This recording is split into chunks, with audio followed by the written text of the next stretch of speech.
नमस्कार दोस्तों, हमारी आज की कहानी है लो बहू, थोड़ा खाना खा लो और आराम करो, तुम थक गई होगी।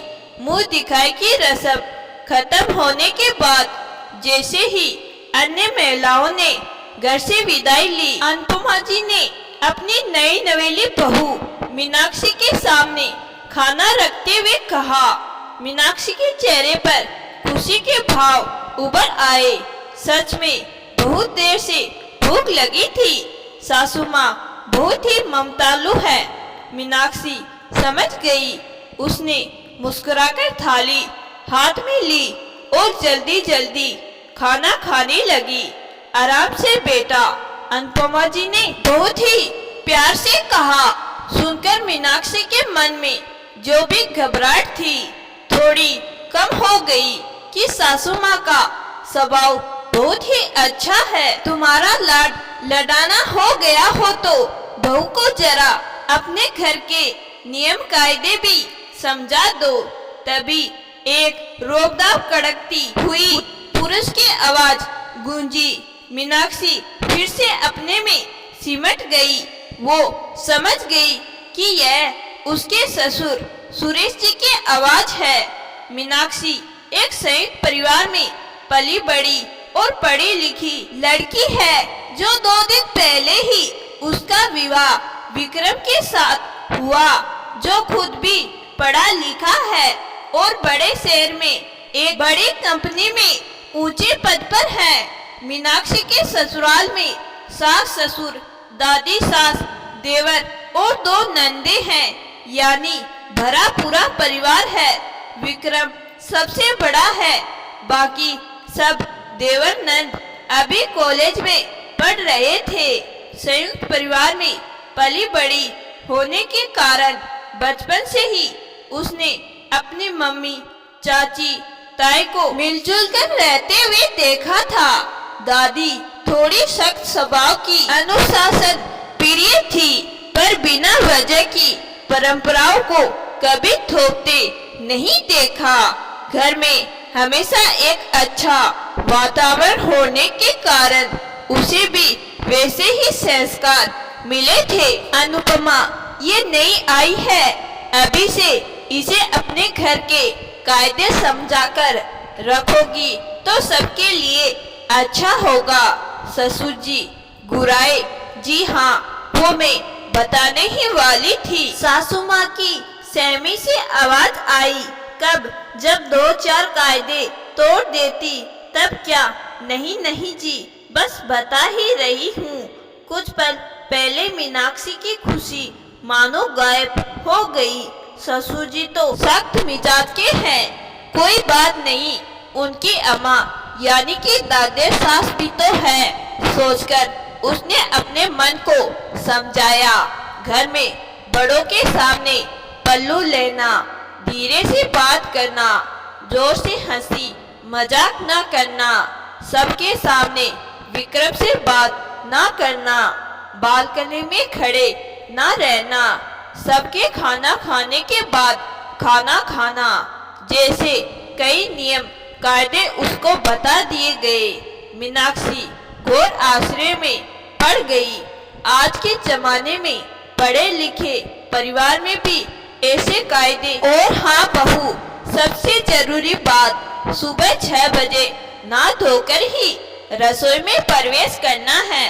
फिर घर के हर सदस्य के पैर छूने हैं। उसी के बाद कुछ और कामकाज। ससुर जी ने कड़कती आवाज में हिदायत दी। मीनाक्षी ने चुपचाप सुन लिया, पर उसकी आंखों से 2 बूंद लुढ़क आई। मायके में तो चाय पिए बिना उसकी आंख ही नहीं खुलती थी, और दिसंबर के महीने की इतनी कड़कती ठंड में सुबह 6 बजे नहाना, सोचते ही उसकी कपकपी छूट गई।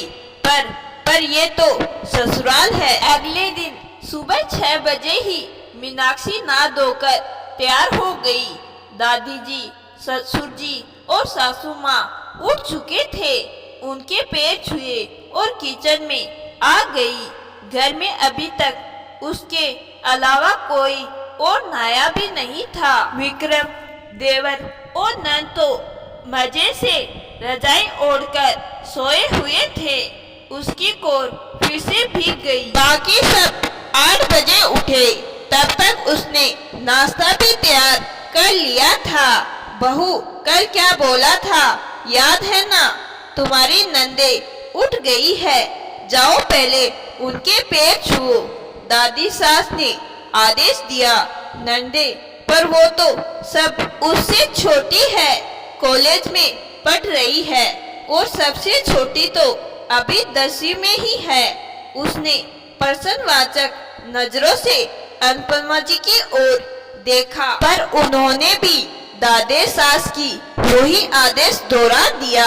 9 बजते ही तो बर्तन और झाड़ू पोछा करने वाली भी आ गई। बहू, ये भी घर के सदस्य जैसी है, तुम्हें इनके भी रोज पैर छूने हैं, ससुर जी ने आदेश दिया।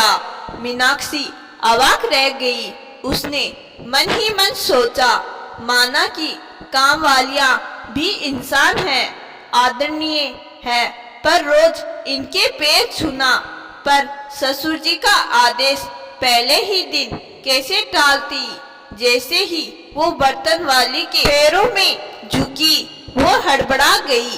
अरे नहीं नहीं, ये क्या कर रही हो बहुरिया? हमारे पैर ना छुओ।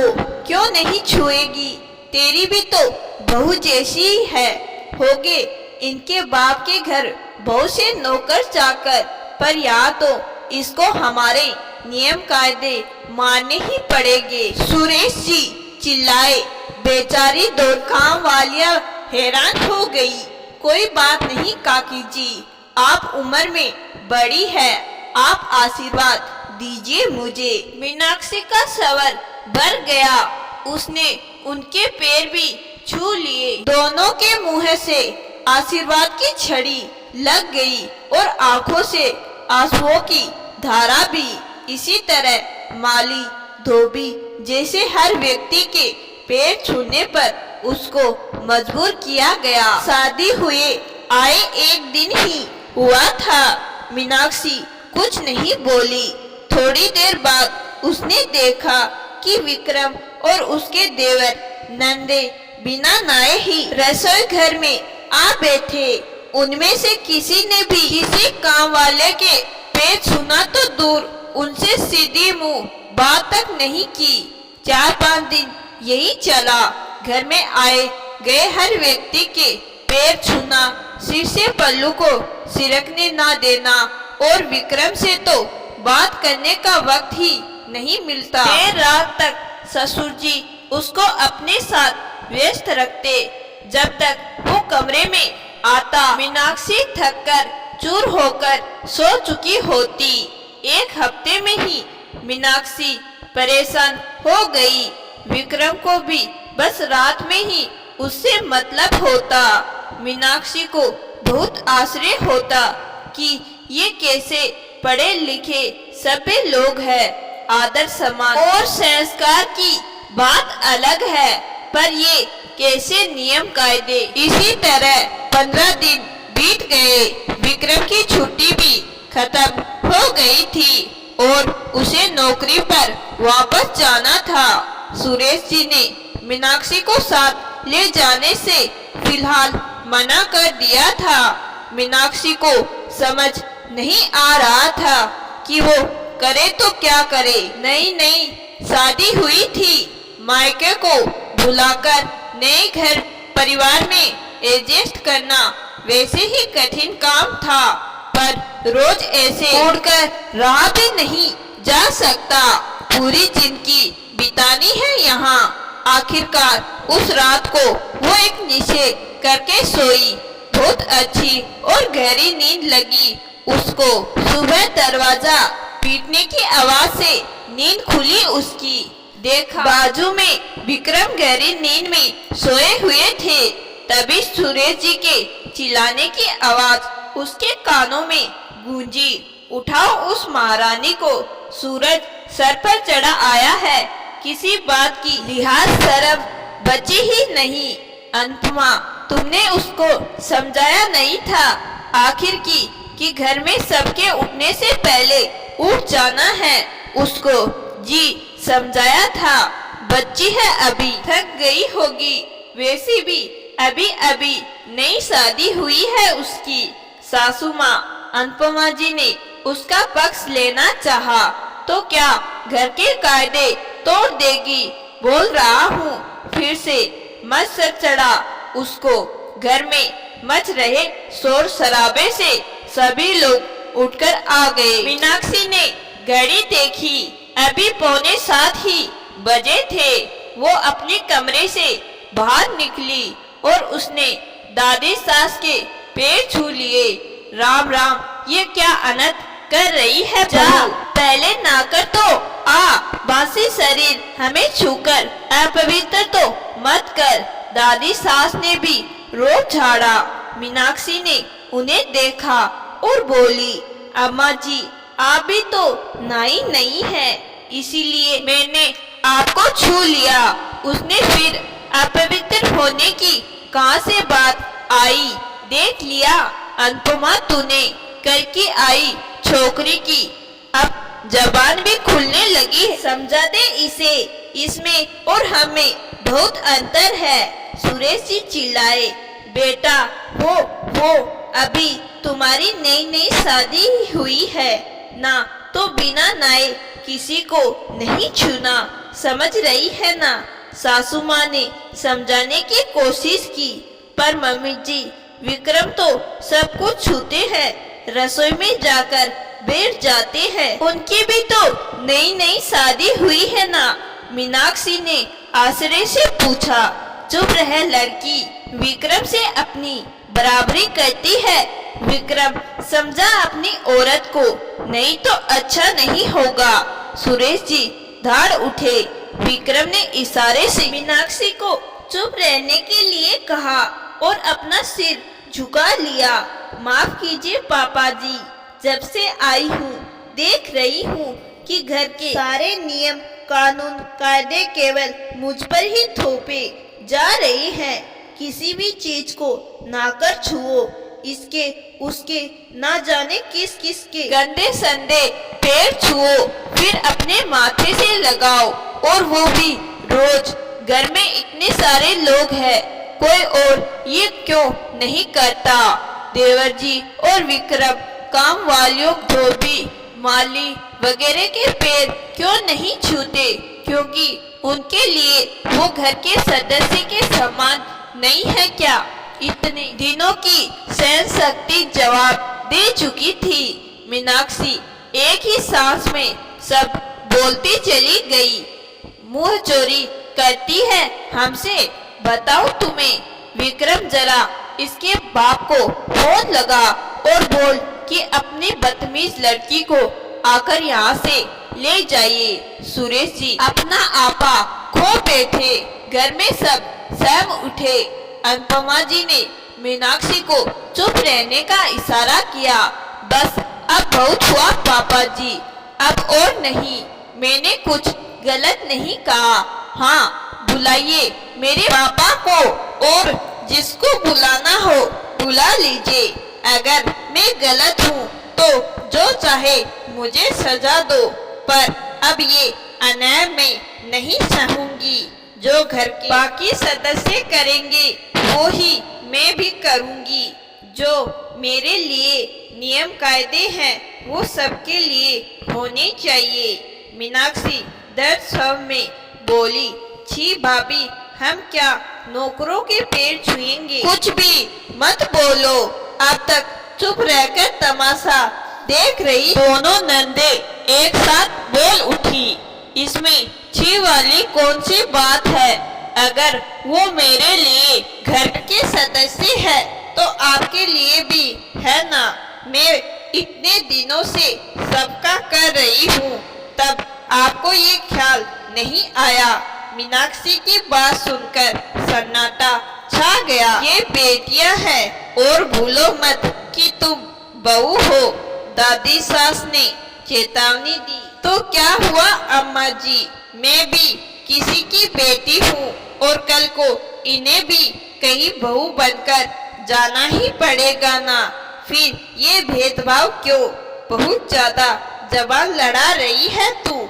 मैं तो तुझे बहुत लाड करती पर ये बदजुबानी नहीं चलेगी तेरी। दादी सास भी गरज उठी। उधर अनुपमा जी और विक्रम तो मानो काट मार गया था। अम्मा जी, मैं आप सभी की बहुत इज्जत करती हूँ, पर आप खुद ही सोचिए कि ये कहाँ का न्याय है। सारे नियम कायदे केवल घर की बहू के लिए। मैंने बहुत कोशिश की, पर यह भेदभाव अब मुझसे सहन न हो पाएगा। मीनाक्षी फूट फूट कर रोने लगी। मीनाक्षी को ऐसे रोते देख एक पल को तो मानो सबको सांप सूंघ गया। अनुपमा जी ने सुरेश जी की ओर देखा। उन्होंने गुस्से से मुंह फेर लिया। अनुपमा जी ने मीनाक्षी के पास आई और प्यार से उसके सर पर हाथ रखा। तुम सही कह रही हो बहू, घर के नियम सभी के लिए एक जैसे ही होने चाहिए। तुम में और मेरे, बहू और बेटियों में कोई फर्क नहीं है बेटा। आज से जैसे ये दोनों बहनें रहती है, वैसे ही तू भी रह। अनुपमा जी की बात सुनकर मीनाक्षी ने अपनी असुर भरी नजरें उठाई। और विक्रम, तुम फेरे लेते हुए मीनाक्षी को वचन दिए थे ना, तूने फिर अब क्या हुआ तुझे? कहते हुए अनुपमा जी की आंखों से आंसू लुढ़क पड़े। मीनाक्षी उनके गले लग गई। उन्होंने जोर से उसे अपने सीने से चिपका लिया। जो कदम वो खुद के लिए नहीं उठा पाई थी कभी, उनकी बहू के लिए तो कम से कम उठा लिया। तो दोस्तों, आज की कहानी आपको जरूर पसंद आई होगी। कहानी पसंद आई है तो कहानी को लाइक और चैनल को सब्सक्राइब जरूर करिएगा। धन्यवाद।